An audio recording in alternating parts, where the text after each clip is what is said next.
have 5 minutes, so theoretically I shouldn't start.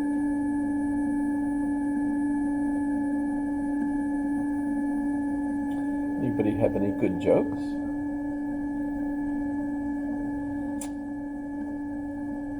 Good jokes. That's funny.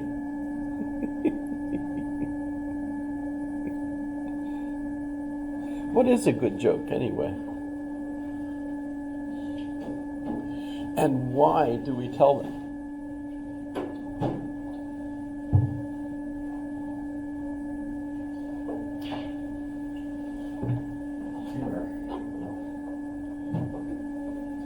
A joke is a joke. No, there's an interesting answer. There's parts of it that I think are strange.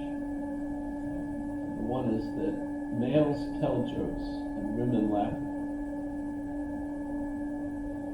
So basically it's a way for males to try to attract females. And women laugh at the jokes not necessarily because they're funny, because they're instead playing the game with the males. That idea comes from this book.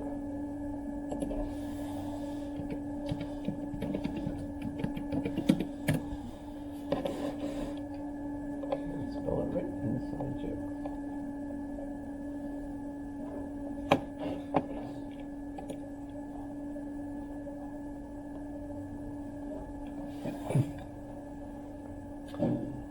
Notice it's not just Hurley, but it's also Dennett.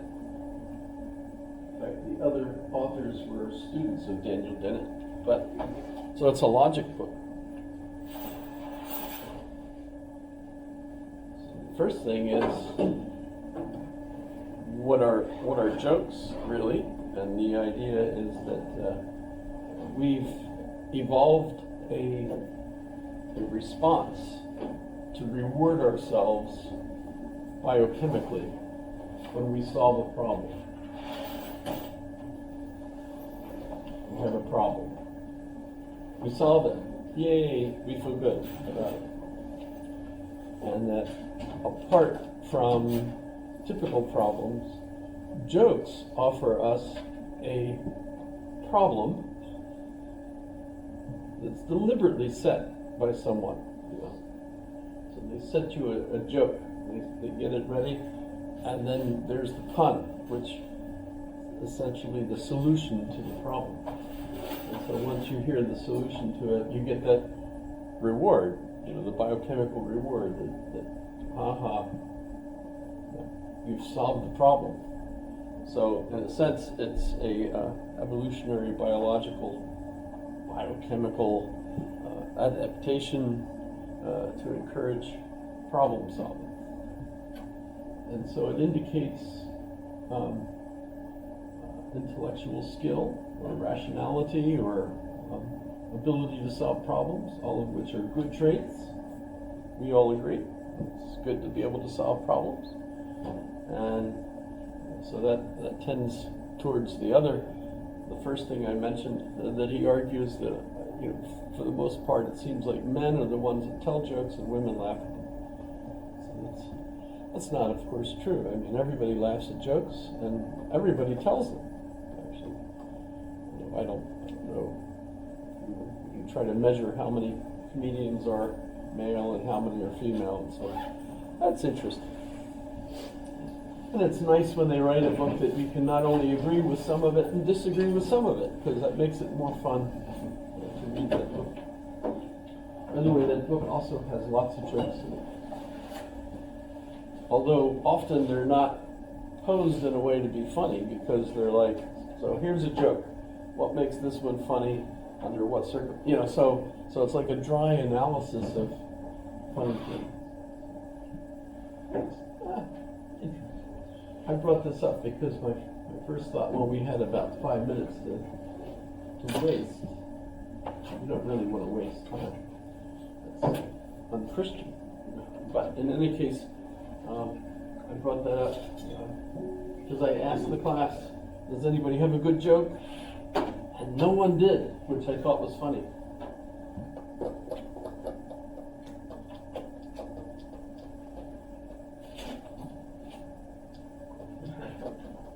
But that's just funny.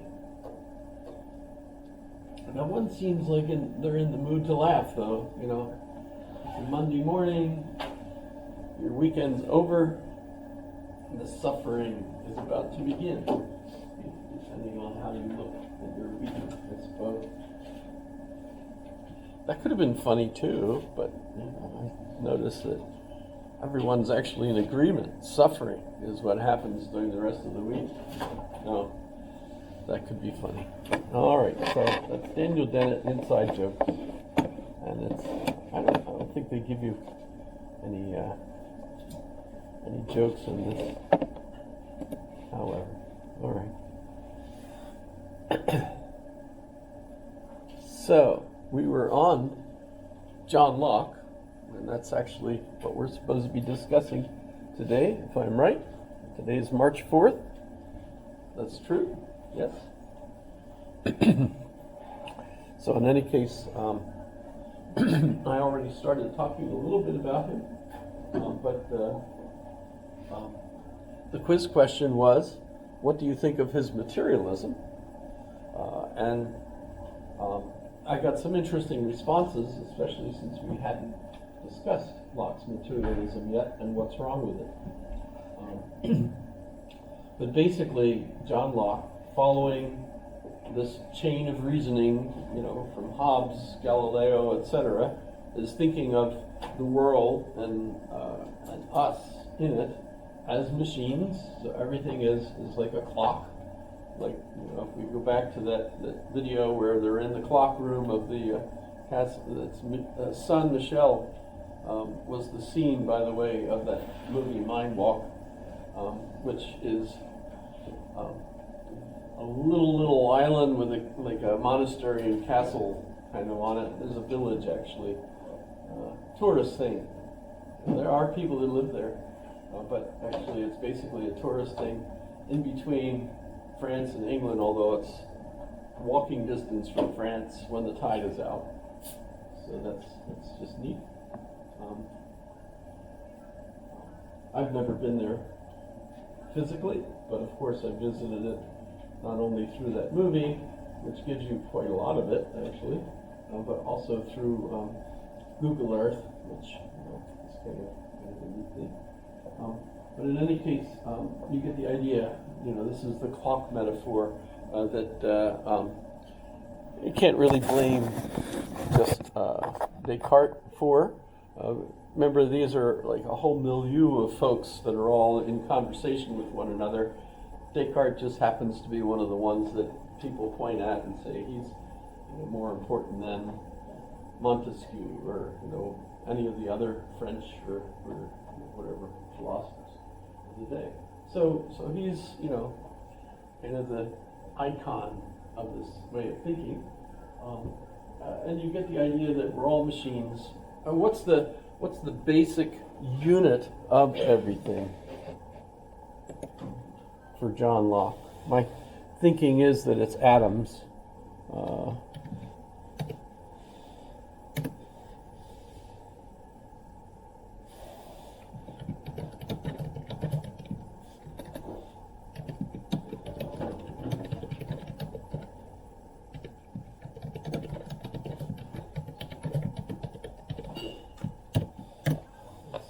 ChatGPT says.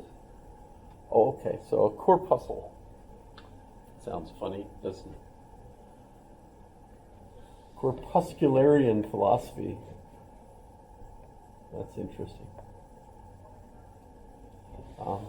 I would say, what I was thinking was atoms, but that's pretty close. The idea is that there's the smallest thing, and you can't get smaller than that. That's, of course, the big problem, is when you're talking about what's the smallest thing. You don't want anything smaller than it, by definition, right? So you want the smallest thing to be a specific. Now, notice that none of them are made up of spirit, so that these are solid, even though they're, corpuscles. We actually use the word corpuscles today, don't we, for something in the body or something, or in a cell, right? Yeah, it's not very common anymore, is it?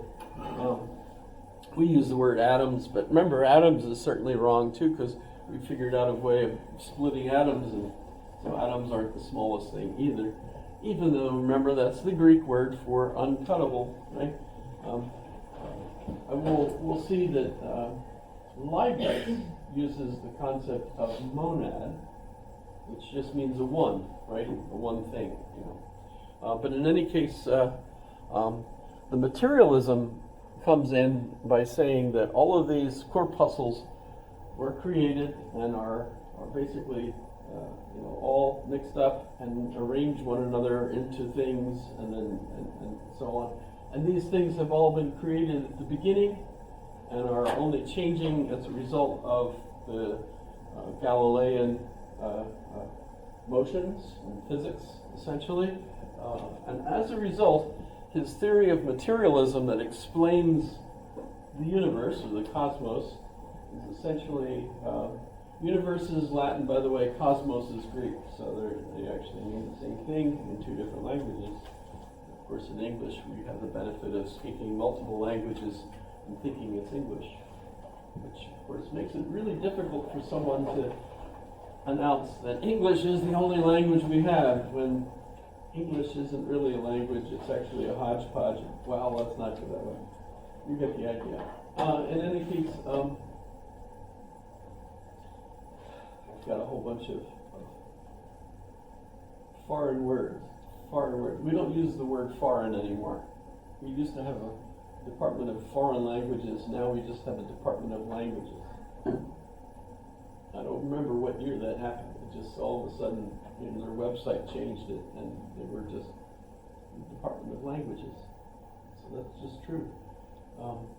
But how many foreign words do we use in English? Answer: all of them. All of the words in English. Now, actually, there's some words that are supposedly just English words, like death.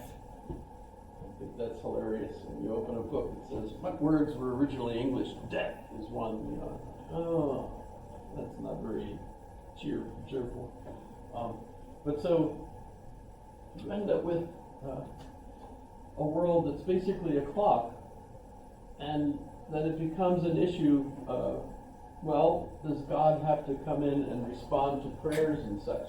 And at this time, everybody believed that God was constantly in action, interacting with us. So, if you pray for God to do something, God would do it for you if your prayers were good and your intentions were good, and basically God liked you. If, on the other hand, God didn't like you, for you, right? That's English, by the way. My wife and I just had a discussion about that kind of word.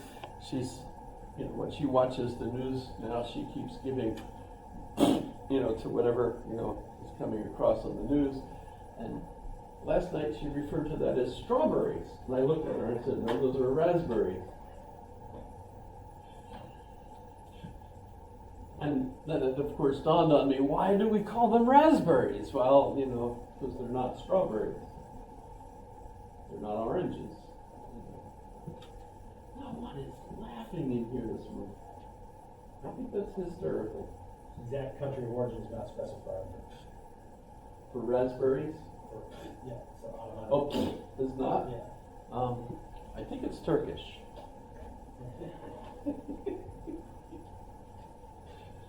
See, that's another example of jokes, right? We have a problem and, solution, Turkey. And actually, it's not Turkey anymore, it's Turkey. Or Turkai, I'm not sure. They fixed that. Funny little story, the first time I arrived in Berlin, I was stationed in Berlin, first time in Germany, and the first morning I woke up and I went down to the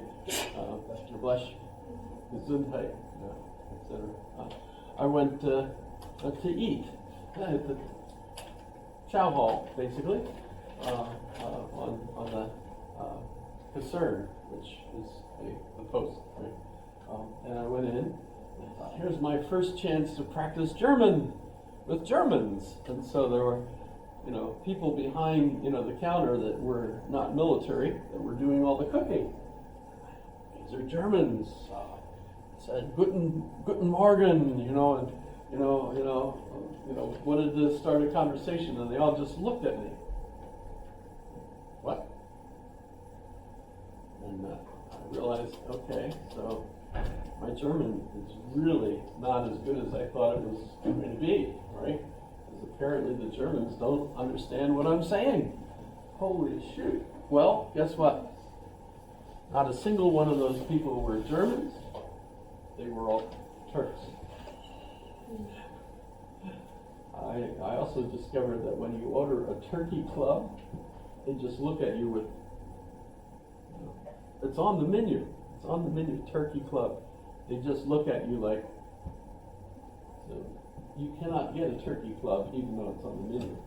It's the Turks behind. Okay, that's just fun stuff. However, by the way, their English wasn't any good either. So it was basically they had hires that were doing all the cooking, but there was no way for you to actually communicate with them. That's kind of intriguing. In any case, God doesn't have to interfere in the clock. In fact, it's an insult to God if you think that God does have to interfere or even respond to your prayers, because officially, God knows everything from all time, including what you want, what you get. All that stuff is actually known to God. So the idea that God is interacting with us. Remember Augustine, I drew a circle, I put God in the middle, and here we go cruising around in our finite experience moment to moment, and we think that God